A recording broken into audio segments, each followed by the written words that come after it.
Hello, stackers. Welcome to Joseph's Reserves. I'm Joseph, and I store 20% of my income in the form of coins and precious metals. Well, I just woke up to silver at $43.66 and gold just over $3,725 an ounce. That's not just a little high, that's historically significant. Silver is within 10 to 12% of its biggest nominal peaks in 1980 and 2011, and gold is in territory most didn't even expect for the next few years. Do these numbers mean it's too late to start stacking, or are we watching a generational reset in the value of money? In this video, I'll explain what's driving these prices today and walk you through the history of 4 historical moments that detached silver and gold from the dollar. I'll connect the past to the present and try to give you some encouragement and steps forward so you can stack with a purpose. So stick with me, this one matters. Before we go anywhere else, though, we need to give a quick shout out to Emmanuel369 for again being the first in my comments. If you want to see your name in the next video, make sure you hit the comments first. Right now, the market is driven by a few major sources.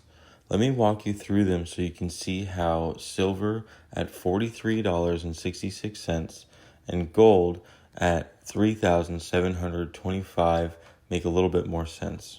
For one, the US dollar has been getting weaker and weaker. When the dollar weakens, precious metals priced in dollars rise.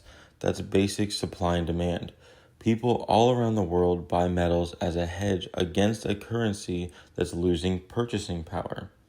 The second is inflation. Inflation is just the reality of day-to-day life today. Even if one headline CPI number looks tame, you feel it in the grocery stores, the energy, the housing. Precious metals are attractive when fiat currency is losing purchasing power. Third is the interest rates and the Fed signals. Lower real yields and expectations of further Fed rate cuts are one of the biggest drivers. When real yields fall, the opportunity cost of holding non-yielding assets like gold and silver drops. That helps push money into metals. Fourth is the industrial demand, especially silver. Silver is not just a monetary metal, it is an industrial metal as well. Solar panels, electric vehicles, electronics, these industries need silver. Increased industrial demand means silver can get a double boost, investing in demand and real-world industrial consumption. The fifth reason is global flows and central bank buying.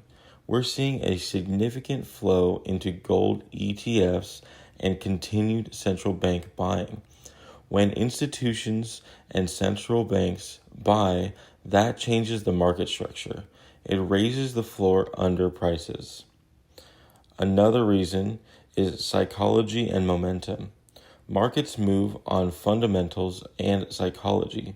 Once a trend forms, the weak dollar, rate cut expectations, higher inflation risks, momentum flows.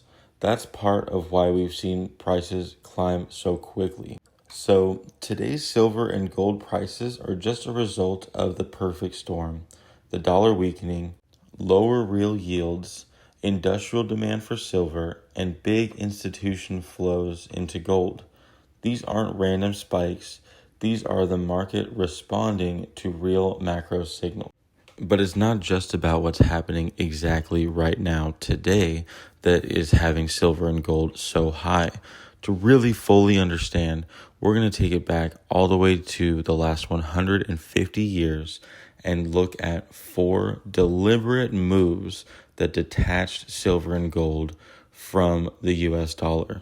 Each step progressively removed metals from everyday money and allowed the market prices to float.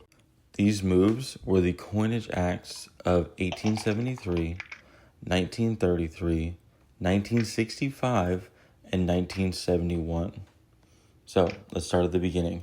The Coinage Act of 1873, usually referred to as the crime of 1873.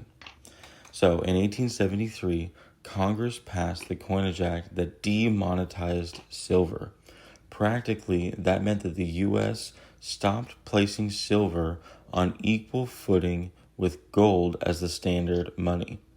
People, especially farmers and debtors, called it the crime of 1873 because it shrank the money supply and made debts harder to pay.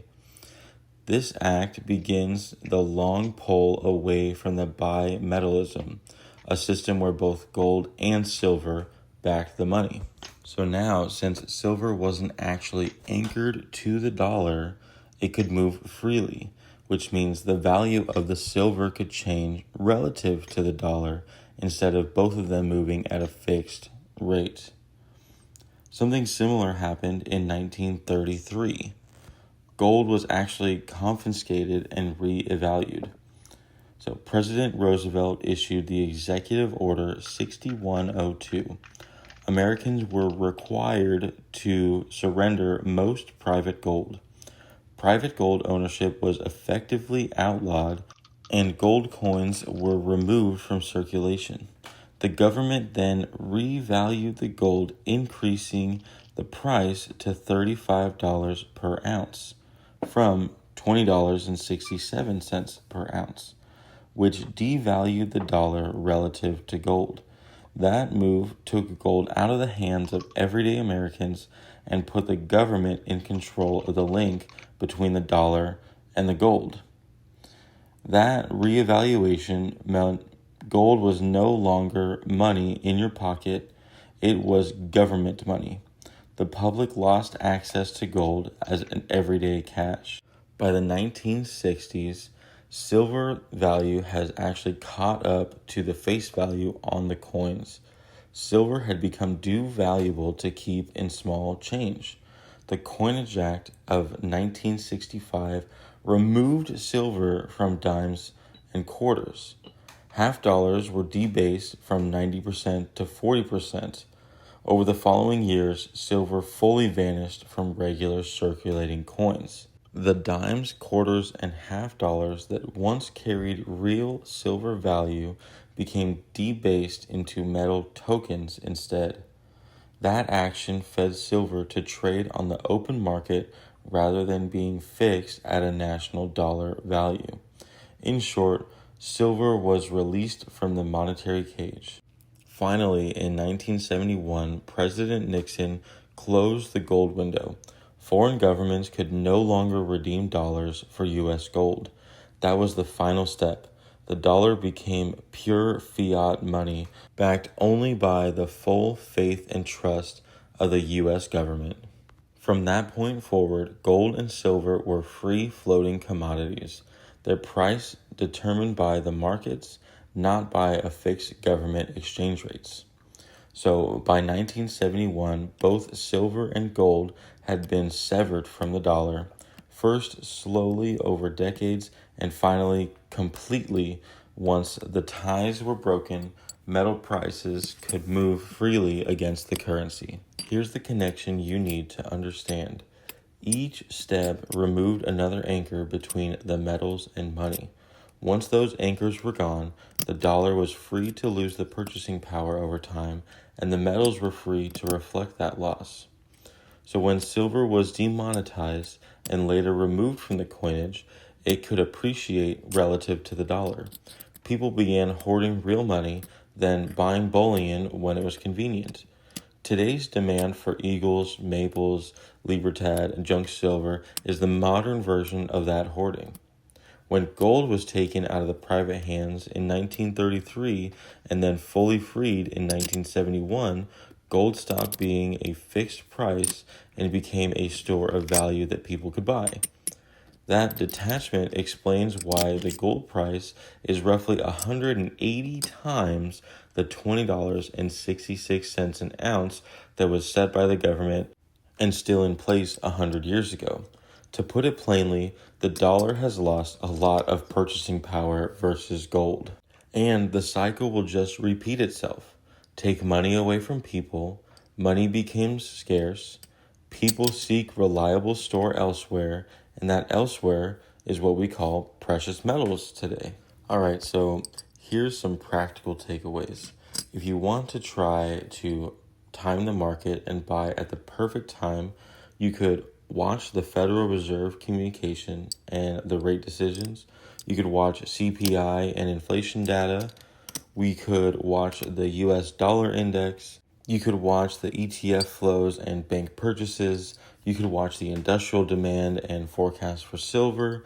You could watch geopolitical news like wars, sanctions, and trade shifts that push the safe haven demands. For me, that seems like a lot. I'm just going to continue to buy 20% of my income from every single paycheck, no matter what. I know that the way the system's set up now, silver and gold will just continue to go up. The reason I stack is much more than just chasing the price. Proverbs 13:21 says, "A good man leaves an inheritance to his children's children." Stacking is an act of stewardship. Setting aside real value that survives currency storms is not greed, it's preparation and care for the future. If you're worried about the high prices, remember this. Stacking isn't about buying at perfect bottoms. It's about being faithful. Buy what you can when you can. Keep a balanced approach between silver for liquidity and industrial value and gold for portability and preservation. Little by little, your stack becomes a real reserve. So if you got something from this video, hit that like button. It really does help. Drop a comment below and I'll give a shout out to the first comment in tomorrow's video. Share this with someone who needs to understand why metals matter. And if you haven't already, please subscribe to Joseph's Reserves and hit that notification button so you don't miss tomorrow's video. Most of all, thank you for watching, and just remember, every ounce adds up, so just keep stacking.